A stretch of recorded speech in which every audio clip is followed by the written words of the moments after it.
Hey, what's up guys? John here. What does Bill Gates, Elon Musk, a bunch of new laws starting January 1st, 2024, it's only 5 months away, and this UPS strike have in common? A lot. The entire shipping industry is about to change. The transportation industry, supply chains, everything is getting completely reshaped before our eyes. I believe it's going to be extremely inflationary, and I think that this is going to push forward the greatest wealth transfer of all time. One of the big pushes is going to be this situation right here that nobody is talking about. Nobody. So please hit that like button. When you hit the like button, YouTube will share this content to educate more people about what's really going on in the U.S. economy. And if you want to fix your credit, my company, GreatCreditFast.com, that's GreatCreditFast.com. We'd love to give you a free strategy session and see how we can help you. Go there, GreatCreditFast.com, schedule a free strategy session. Take a look at this. So January 1st, 2024, right now, when folks talk about trucking in California, they're usually concerned about a massive port complex in Southern California, the ports of LA and Long Beach, right? And about a third of all containerized trade comes through these ports, right? Well, as of January 1st, right, from next year on, any trucking or shipping company that acquires a new truck is required to buy an electric powered, right? So in 5 months, if you buy a new truck in California and you want to deliver products that's coming from China and you want to deliver it, yeah, obviously it's going to go to Long Beach, most likely, or it's going to go to LA, and then it's going to move, maybe it's going to go to Baltimore or Atlanta or Miami, wherever it's going to go, but it has to hit these new regulations for it to start trickling throughout America, essentially is what's happening. But look at what's going on here. Now, I talked about this lightly before, but just for context, in case you did not see that video, these trucks cost about $350,000 to $400,000, right? Trucking fleets in California have another reason to fear electric big rigs, even if there's not enough charging stations.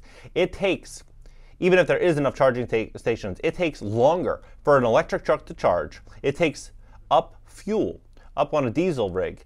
And he estimates that getting gas for one truck takes 15 minutes, charging a battery for a truck takes an hour, probably more like several hours. Every day, these trucks are also heavier, which means that they can move less freight.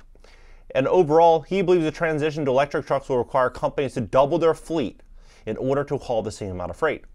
Well, that means higher trucking rates and almost definitely higher sticker prices for consumers, right? That's obvious. But look at this situation here.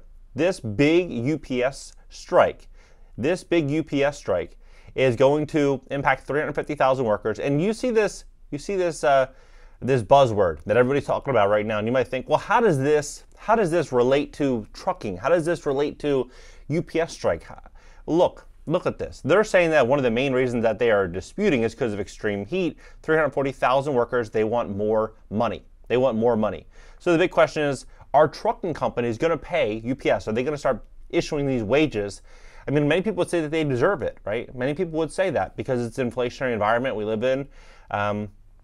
But the owners of the companies probably would disagree. Well, look at what's actually happening, what's going to happen. Because these trucking companies, they are not going to sit there and be subject to inflation. They're not going to run their businesses based on, paying $40 an hour, $30 an hour. If they can get autonomous vehicles, they will. That's what's going to happen. Even if most of them say no, if one or two of them says, yeah, let's do that, and they undercut the market, then those two companies will grow market share and the other companies will go out of business, right? Well, look at this. Ohio and Indiana want automated semi-trucks rolling down the I-70. And you scroll down here and it says there are just way too many things that can happen so suddenly, so fast that I just don't know if a computer can actually handle a situation that a human can actually take care of. Nonetheless, Drive Ohio reportedly hopes to have automated semi-trucks on the roads as early as the end of this year. Or spring of next year. And these self-driving trucks, this is going to happen. This is going to happen.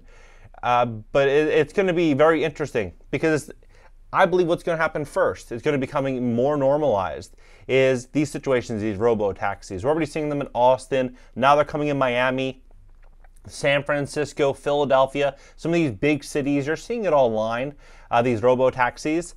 And I think that's going to be the first transition, these robo-taxis. And then I think it's going to become more normalized for these automated trucks. But what does Bill Gates have to do with any of this? What does Elon Musk have to do with any of this? I'm going to show you this. So right now, they say 5 billion Americans drive for a living, right? Out of 158 million Americans. They say the unemployment rate in America is about 3.5%. So if the entire trucking and transportation industry And this isn't side hustles. If the entire trucking and transportation industry was automated, the unemployment rate would double alone. That doesn't include, the auto repair shops, all the other businesses that are integrated in with with transportation. It doesn't include those companies. Look at what Elon Musk is doing, right? So Elon Musk predicts that Tesla's self-driving cars will be available this year, right? That came out 2 weeks ago. He's pushing heavily for this. And what I think is actually going to happen with Elon Musk and what I think is going to happen with the shipping, distribution, and supply chains, I actually think he's going to be the one that's going to own that industry, that niche, that market. And many people would say, how? How is that going to happen? Well, because look at this. This is sec.gov, right? sec.gov, you can read it right there. And he says, Tesla is committed to sourcing only responsible produced materials. This means having safe and humane working conditions in supply chain and ensuring that workers are treated with respect and dignity. In addition to the Tesla Supplier Code of Conduct, we also have the Human Rights and Responsible Material Policies, right? And he goes on to say that right here, this code of foundation ensuring that social, environmental responsibility and ethical conduct, it almost sounds like ESG, right? Environmental, social, and then he goes on to say, no matter the industry, region, or materials, Tesla continues to identify to do business with organizations that conduct their business with principles that are consistent of our code. Sounds like governance to me. So you kind of look at that and you're like, okay, well, these trucks are 150, 180 grand. That was what they said in April. Now they're saying about 250 grand, right? So how is this going to actually work? You have to ask yourself, if you were Elon Musk, if you were building out autonomous trucks, would you sell these trucks for 250 grand? Well, you'd have to ask yourself, could I get a better return on that truck, right? So global automated truck loading systems, once this starts to really get automated and they can actually load these trucks, automated, if they can generate, say, $500,000 or $1 million a year off of a truck just by having it run 24/7, why would they sell it for 250 grand? They wouldn't. They wouldn't do that. They would just have these trucks on their market. So what I think is very likely is I believe that they will in the beginning sell a bunch of these trucks. They'll bring in a bunch of revenue, and then that revenue will be used to compete with those truck drivers. That's what I think is going to happen. I think they're going to undercut the market as this becomes much, much, much more common. But it's not going to happen overnight. It's not going to happen overnight. But this is what I think could actually push this to happen a hell of a lot faster. Now, Bill Gates, he predicted that this situation is going to be coming, right? And he said that it's a global threat to humanity, right? And global threat to humanity, and he believes that we're not paying enough attention to it. Well, what I think could happen is if there is one of those situations again, which I think a lot of people think that there's going to be, if there is one of those situations again, and you are a UPS, you are a FedEx, you are a large company, a large corporation, and you have to put your workers in the front lines, and those workers are getting sick, and there's problems with these workers, people aren't showing up for work, they're quitting, they're canceling, they're suing you. What would these companies do? Right? They would obviously want to push further to automation. That's what they'd want to do. They'd want to push further into automation. They want to streamline the entire process, and that's what I think is going to happen. I believe that we're going to start to see that. It's going to trickle in, and then if there's another event, then boom, it's going to be a massive, massive push. Look at this. Climate impact to the trucking industry. They say transportation is the largest contributor to climate, right? And about 28% of greenhouse gas, right? And you scroll down here, it says the good news is that both the public and private sectors are working to make freight transport more sustainable. Many vehicle manufacturers are pursuing partially or fully electric powered units that will comply with the United States Environmental Protection Agency Cleaner Trucks Initiative, which requires lower emissions for heavy duty trucks in order to reduce the global footprint. The EPA restrictions on heavy duty trucks are projected to reduce emissions by 270 metric tons for vehicles during 2012 to 2025, which will save 530 million barrels of oil. Several states have introduced independent legislation, right? So this is what's going to happen. This is what's going to happen.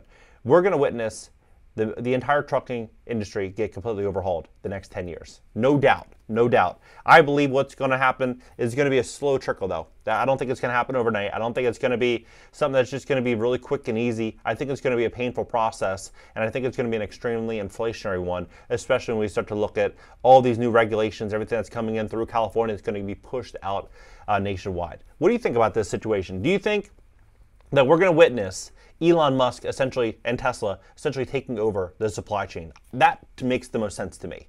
If you are someone that owns these automated trucks, why would you sell them for 250 grand if you could make 500,000 a year or $1 million a year off having this truck run 24/7? Think about it. The truck runs for 10 years and you're making 500 grand a year on that truck, make it 5 million. Why would you sell something for 250 grand when it's worth 5 million? You wouldn't. You wouldn't do it. You would just own the entire thing. And if they're owning it and they say that they only want to do business with people that hit this, social, environmental governance right here, right, they would be able to control that. They'd be able to control who's getting on that truck, what that actual, what's the products that are going to be sold on that truck, that are going to be distributed on that truck, the terms. They're going to be able to control everything, right? And if you look at banking right now, you're seeing a very, very big consolidation that looks like it's coming. I mean, we're already seeing some smaller regionals stepping into problems. But what I think is going to happen is I think we're going to witness a consolidation in banking. I think we're going to witness a consolidation in shipping and transportation. And I think we're going to witness a massive consolidation of wealth. And as I mentioned, I think we're in the greatest wealth transfer of all time. But I'm curious, what do you think? Drop it below. Let's have a conversation about this. If you enjoyed the video, subscribe. And if you want to fix your credit, we'd love to help you at my company, GreatCreditFast.com. That's GreatCreditFast.com. And I'll catch you guys in the next video.